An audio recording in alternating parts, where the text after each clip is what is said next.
pick up the beige food, guilt-free, eat it, whatever you can to hydrate, and then once you feel better, we'll do the work.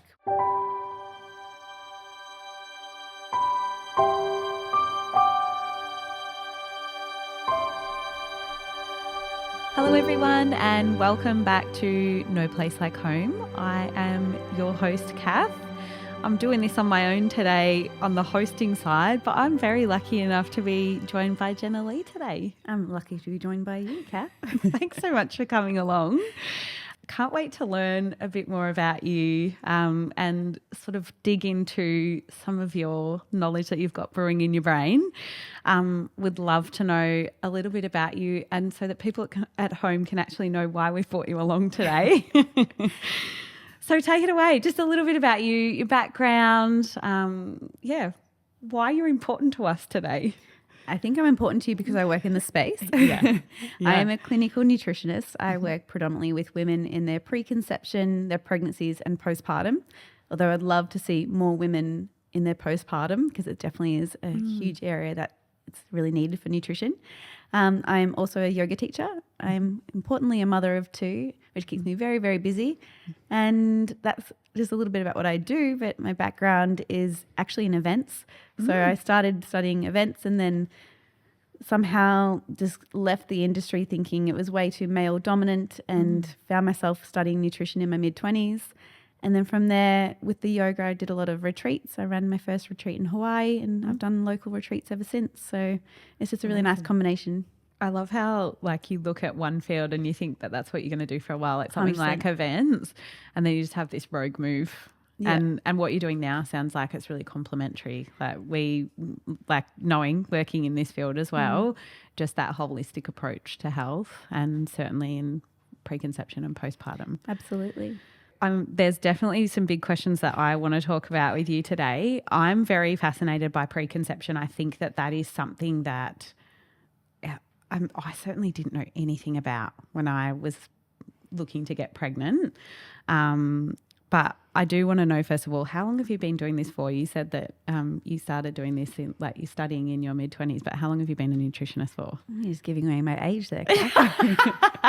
We can fly around that a little bit. Nah. Aging is a benevolent process. No, so I went back to study. I think I was 24 when I went back to uni. And then it wasn't until my final year of uni where I had a lecturer who was working in IVF and she was actually a dietitian who became a mentor, and I was really interested in women's health, women's hormones. I didn't really know what it was. It was sort of like just an internal calling. Didn't know what sort of led me there. And then it wasn't until probably 3 years after uni that I decided I wanted to focus in that area. The first 3 years, I'm like, what am I doing? Who am I treating? And you're just sort of finding your feet. And it does take a while. I graduated in 2017 and now 8 years later, I'm so into women's health that I couldn't see myself doing anything else. Amazing. So do you feel like that grew more for you? Obviously, you talked about those first few years after you finished. And I feel like those years are really important as well. Like if you're like honing into exactly what you want to do straight away, there's a bit of certainly I know it myself, unless you've kind of seen a broad spectrum of what's out there, you can't really know what you really, really love.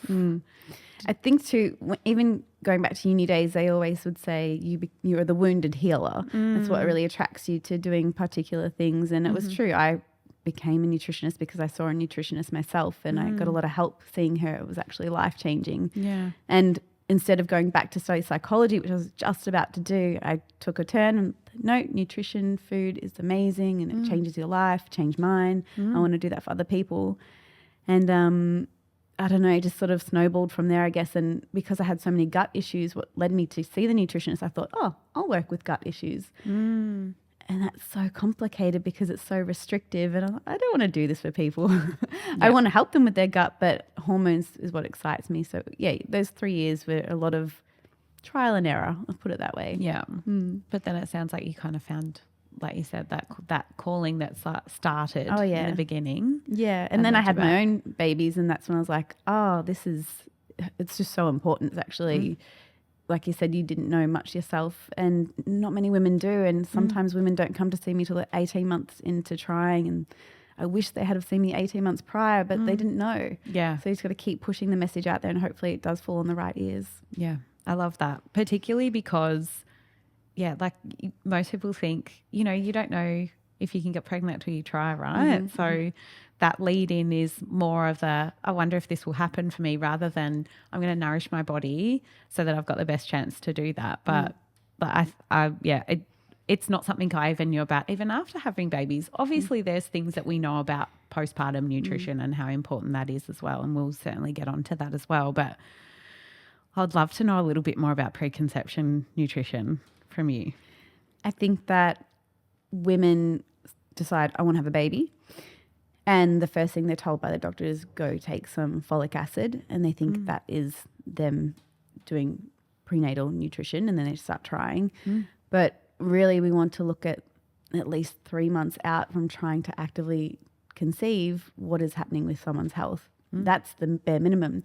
Ideally 6 months, maybe even 12 months, depending on the individual. And it depends if they've had any health conditions, what they've been doing all through their 20s or however old they are. Yeah. Because we need to look at the environment as well, not just what's going on with their health, but what has been happening over the past few years.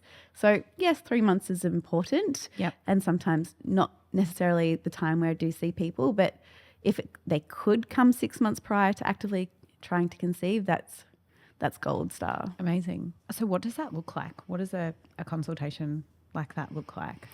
Basically sitting with someone and asking first and foremost, what are their goals around falling pregnant? Do they have an idea of when that looks like? And that's when, luckily most of the time we go, oh, we're probably going to try in about 6 months. I'm like, yes, let's do this. Let's do everything we can do. But if they say to me, we've already started trying, like, okay, what have you been doing then, and what hasn't worked, or what do you think is working? What's feeling different for you? So we always go over that individual's process and their journey. And then it's about filling in the nutritional gaps. And more often than not, I should say, actually, women aren't eating enough protein. And you think about building a baby, well, it requires amino acids, the building blocks of protein. So we need to start with habits, how they're starting their day. Are they even eating breakfast? And we need to break it down to the most basic things. Are they getting enough vegetables in? More often than not, no. You think that's a really easy habit, but a lot of people struggle with that. Like, oh, I had 3 different vegetables today instead of 6 like you asked, or 7. So it's really, most of the time is coming back to the basics and then building on from the basics. Amazing. I guess obviously your love for this started like in working with someone in the field who was a bit mentor to you. But where did this, like on your own journey into motherhood, how much, like what did that actually look like? Like how much effort did you put into your own journey? Well, I didn't mean to fall pregnant with my first. Let's just put it that way. Look, which sounds a little bit naive. We just got very lucky, I guess. We did definitely talk about having children, and then it was COVID. I mean, things happen in COVID. Yeah. And we did fall pregnant with Oliver, my first, very easily, but it was then I was already sober. I wasn't drinking for I think 6 or 7 months prior to conceiving. Yep. And that was just out of I want to clean up alcohol use because I knew it wasn't good for me. Yep. And even the whole time my partner and I met at 31, he always knew me as someone who didn't drink alcohol. Yep. And so maybe that had an impact. I would assume so in the easy conception. And then from there, knowing I was pregnant, I got straight on to obviously my prenatal, omegas, whatever else I had to take. But I mean, I have a very good diet. So I think that was definitely on my side as well. Yep. I didn't have to tell myself to eat 6 vegetables a day, although, or again, the basics, the foundations. But I was definitely concerned because he was drinking beer. It was COVID. Yeah. Same thing, but different. The coping. I was like, so hopefully this was some quality. But we had a very healthy boy, but I had a very tough pregnancy. So I had Talk to me about that. Yeah. I had HG with both my babies. Yeah. To the point where I actually can't believe I went back for a second because anyone who's experienced HG knows how debilitating it is. And again, it was COVID. Let's just say that again. Yep. Life was different during COVID. Yeah. It was very lonely and isolating, and I was vomiting just constantly, and I don't know what was worse, the vomiting or the nausea. Maybe the nausea. I would walk into my house, and if someone was cooking something, even pumpkin, I was gagging like crazy thing. That was the worst smell in the world. The smell aversions actually probably were worse than the nausea. And I ended up having to go to hospital one of those days just to get some fluids. But everything felt like a hassle, you know, because, you can't really go to the doctor unless you're really, really sick. But you're like, well, I am really, really sick. But everyone else has got COVID or like is scared and wearing a mask. And it was just that time where you felt really reluctant to do much. So I was heavily medicated though on Danzatron. Yep. Shout out to whoever made those. Thank you. They soften the blow. Yeah. But the mindset that I had back then, which has changed a lot since having children, was like, oh my God, I've got to medicate. I don't want to put medication in my body. I'm pregnant. And I look back and I'm like, oh my gosh, that stuff is there to really help you get through what you're going through. And it does, absolutely. Nothing takes it fully away. And I hope that one day they do create a medication for that, because it can't work when you have HG. Yeah. You can't even open your laptop. You can't move your arm in the sky. I was teaching online yoga during the time and I had to sit there staring at my laptop asking someone to demo every week because I couldn't move. It was horrible. It felt like someone had poisoned me. Yeah. So, yeah. And potentially like if I'm looking at just what you've been talking about already, like using sort of food as medicine prior to that, and then you with HG you probably couldn't even tolerate food. Like, no. Was that something that was? It had been a very long time since I drove through the McDonald's drive-through prior to that, but I was there.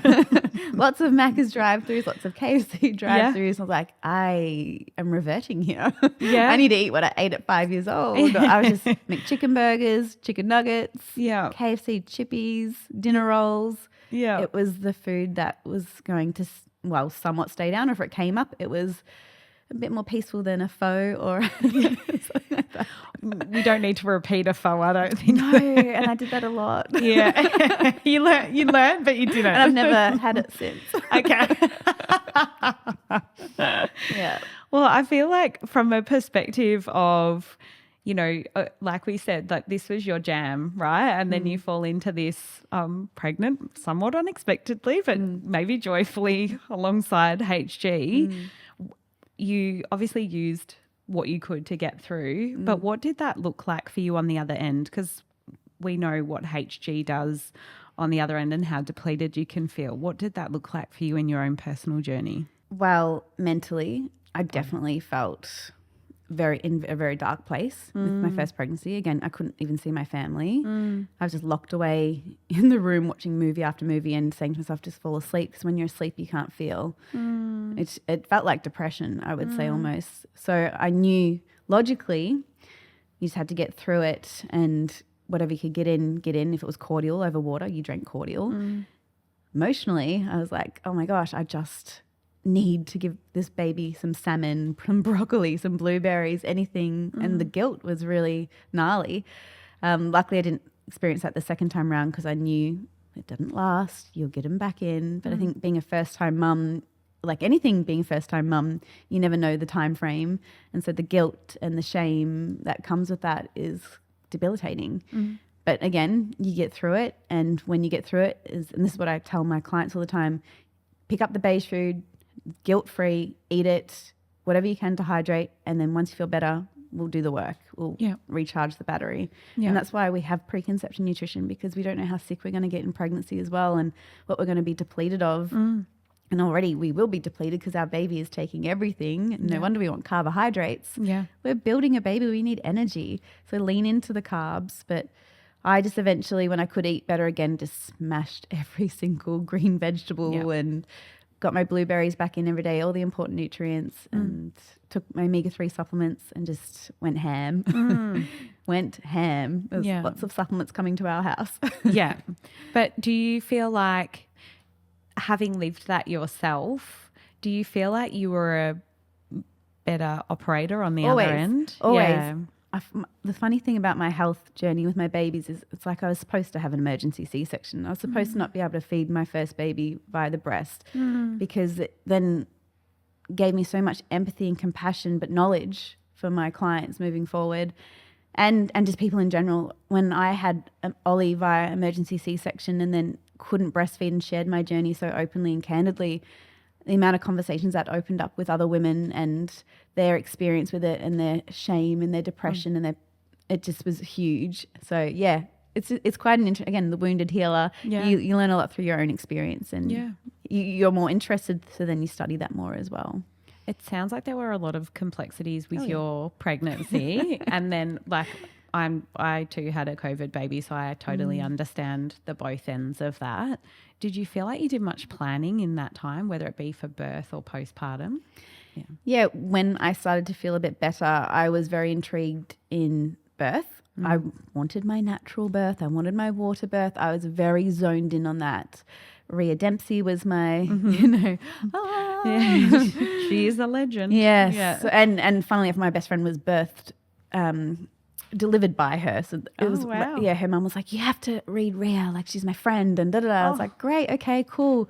This is happening. You know, I studied nutrition, and in nutrition, this is what we learn. And it was so narrow at the same time as it was so dedicated that this is the way things must look.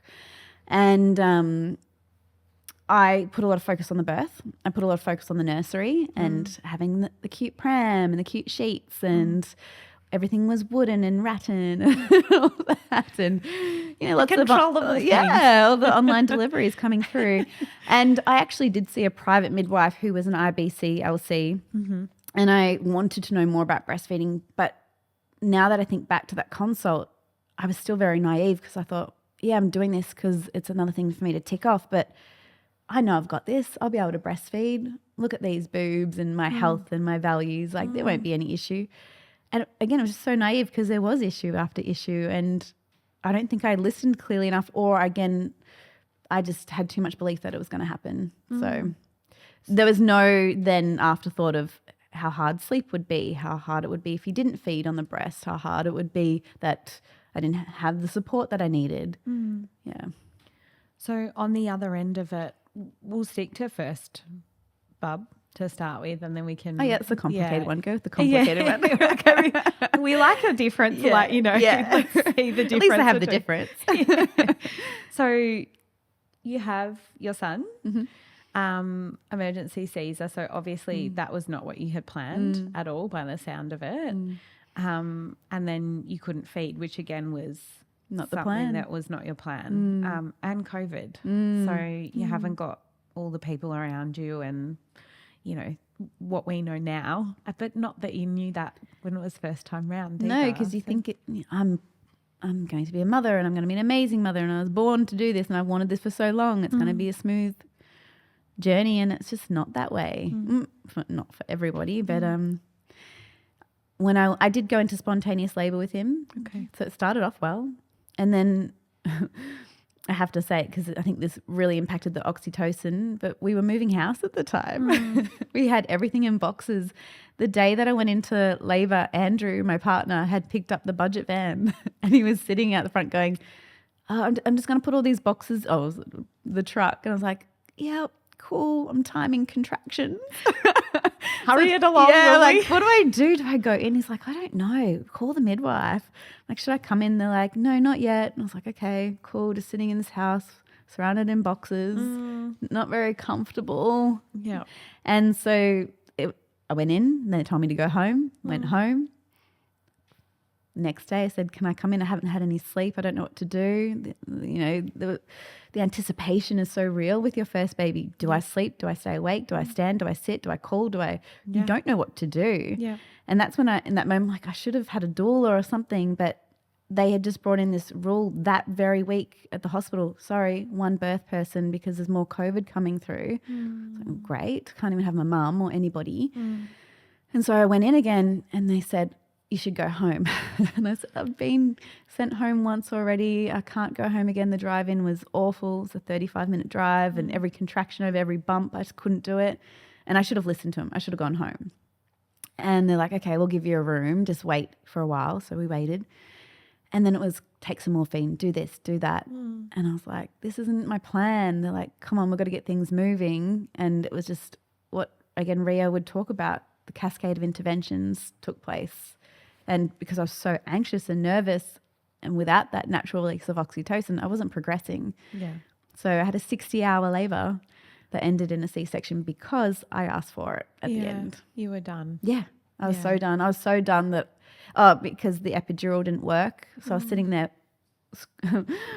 pressing a button for a bolus that was going over my shoulder. And then I was like, why are my legs moving so easily? And like, oh, yeah, it's not working. Can we do it again? I'm like, again. So we had another epidural, and I just said to the amazing anaesthetist, I'm like, I can't do this. I'm so tired. I haven't slept for 3 days. How am I going to push a baby out? He's like, what do you want to do? I said, I want a sunroof. He's like, let's do it. They came in and said, sunroof baby now. And the woman said, oh, why don't we just try for 4 more hours? I said, no, because then I know you're going to have the vacuum on me. I know you're going to have the forceps, everything, because of how tired I am. I'd rather just go this way. My gut's saying that. I want to listen to my gut on this. And they came back 20 minutes later and said, we're taking you now. And then they took me. And my obstetrician that I saw the second time was like, you were on a lot of medication. What happened? I said, I don't know what happened. It just didn't progress. He said, okay.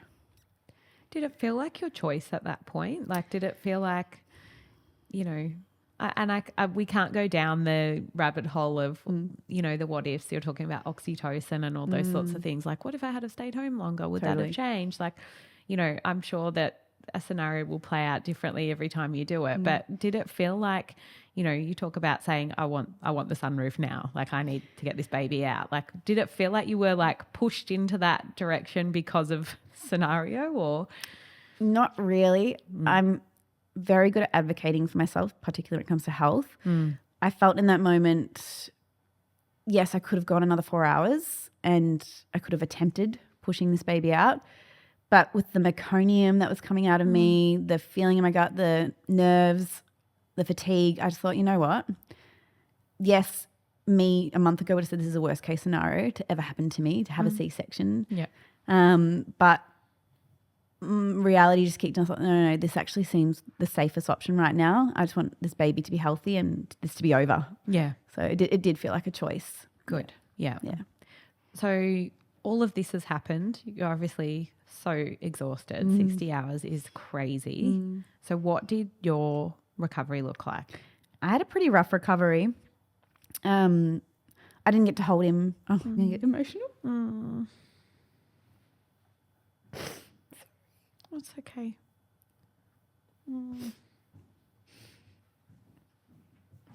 Sorry. Don't be sorry. You just jump straight back into where you were when like that happened. I didn't get to hold Oliver until 9 hours after he was born, which again, that sets what you planned. Yeah. that sets you up for, you know, poor recovery in itself, right? We didn't get skin to skin. We didn't get our golden hour. All that again, because I'd read so much about it. I was so, this is my plan. This is my plan. And I can be pretty black and white when it comes to my own stuff. Yeah. And then I was almost afraid of going into that room and holding him because I was just so fragile and exhausted. And they sent Andrew home because it was COVID. I'm like, he shouldn't be home. He should be here. And so he had to wait 4 hours to come back because it was 4 a.m. by the stage and said, come back at 8 a.m. It's like, really? 4 hours? Wild. And so when Andrew came back, obviously because I had a C-section, they had to wheel me in wearing a mask. Like, it's just not a vibe. It's not. No, it's like, No. I need to breathe properly. I've just given birth.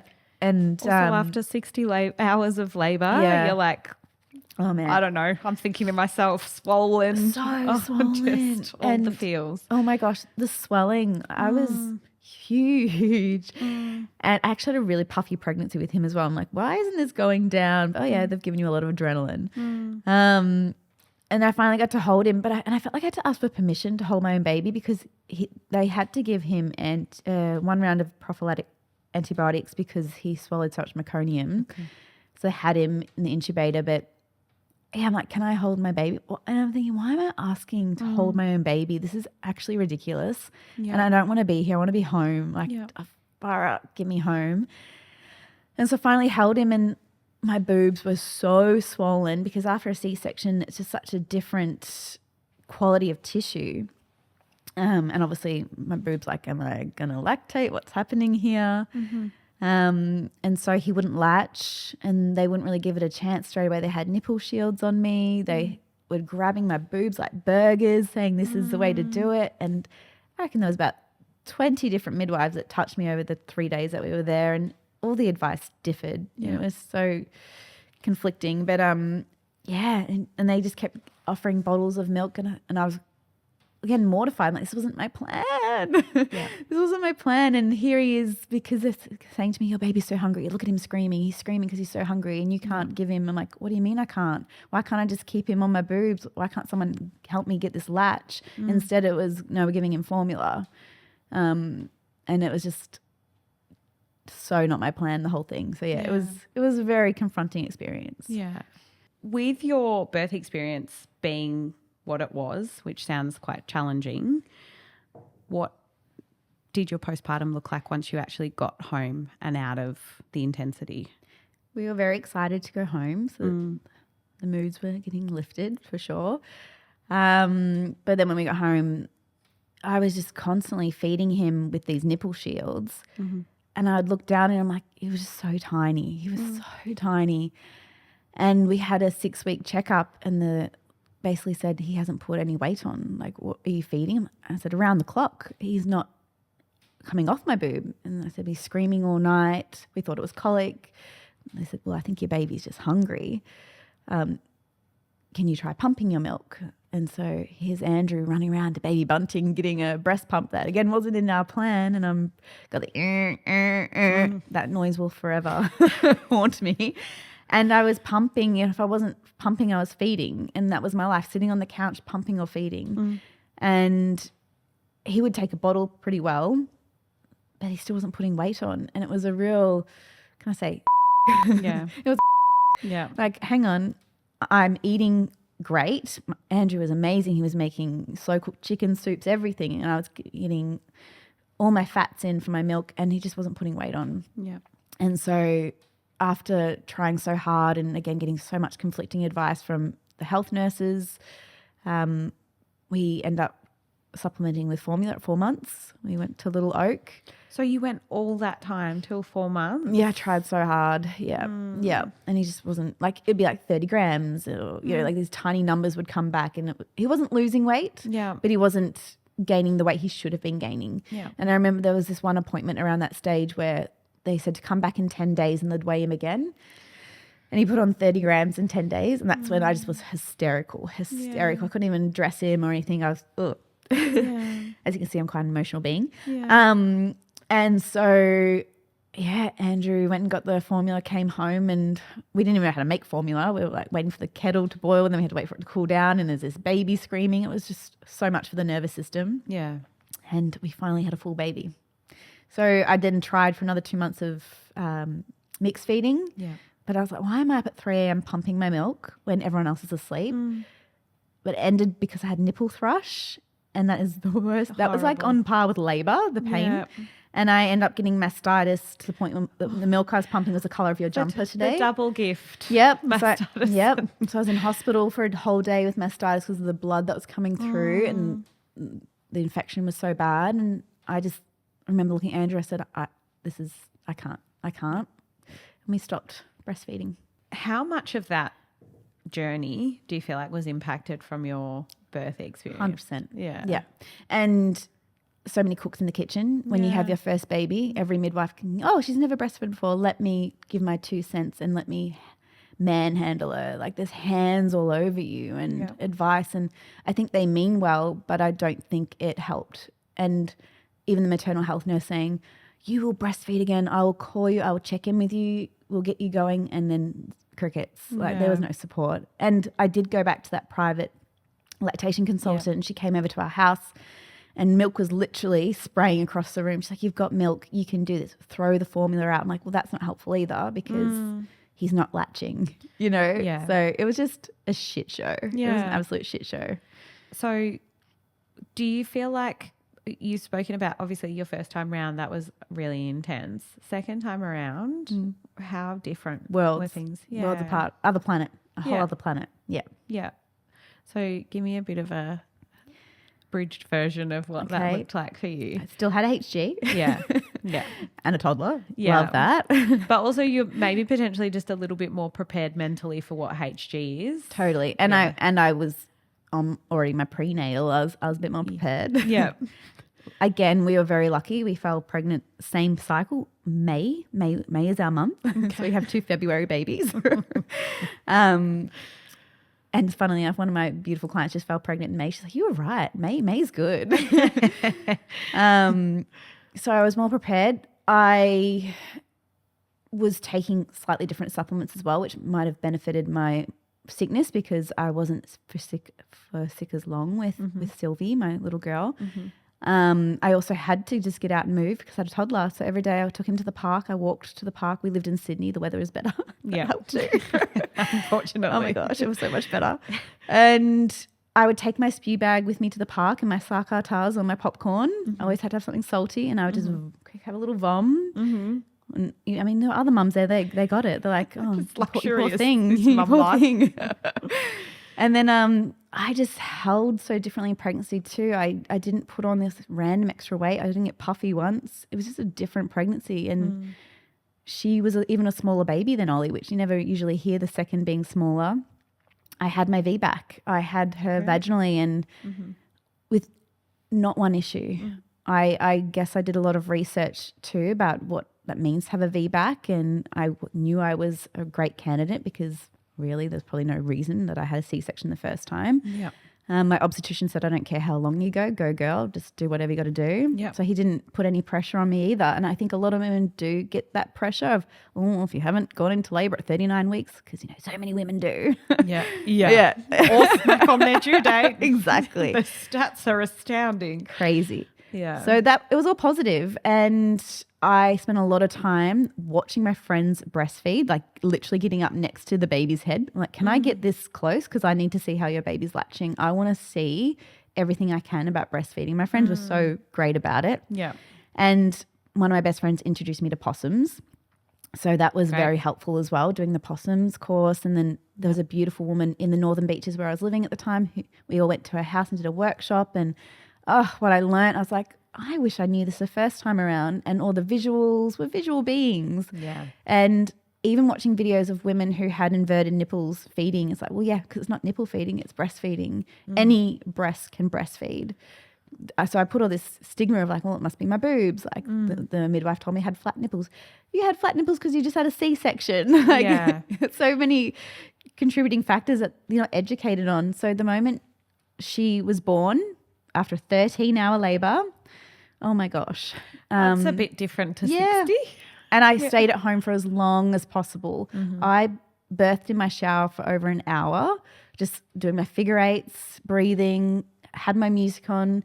Partner comes in and said, are we going to the hospital? Because these are 3 minutes apart. They've been 3 minutes apart for a while. I'm like, maybe a bit longer. My sister walked in. Thankfully, my sister was also there who's studying to be a midwife. And she said, let's go. And we went in, and having 2 birth support people was world changing.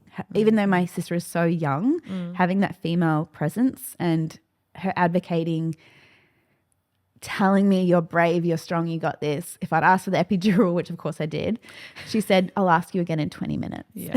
Whereas Andrew's like, should we get it? Do you want it? You had it last time. So and he just didn't want to see me in pain. He had I think after seeing what happened last time, he was so like, oh, I don't want to go down that road again. Like, is she going to be okay? Yeah. And I was more than okay. I didn't even talk to the midwife when I got there. I didn't say a word. I wasn't in that place to talk to her. My sister did all the talking. And it just happened. They already had the room really dim. They had lavender oil going. They had affirmations all over the room. It was a different hospital. They knew what to do. And we had my great music, and I just birthed her. I roared her out. I roared her out. It was fierce. And I didn't even care. I was like, if they come up to me and say, we're going to cut you, I would let them. Like, I'd just get her out of me. Yeah. Like, it was so primal and animalistic and amazing. And when she was there, I was like, holy shit, like this just happened, and she's on me, and she's on me straight away. And I got to catch her. Like just the polar opposite. Yeah. You got your rebirth. Oh, yes. And I'd already said to them, do not touch my breast. Do not tell me how to feed her. If you've got an IBCLC, that's who I want to talk to. And I did. And the midwife had said, I'm not going to touch you, but I'm going to recommend you lie on your side so your nipple points in a different direction, and she will latch easier. The moment it rolled onto my side, Sylvie had her first latch. I'm like, why didn't I hear this the first time?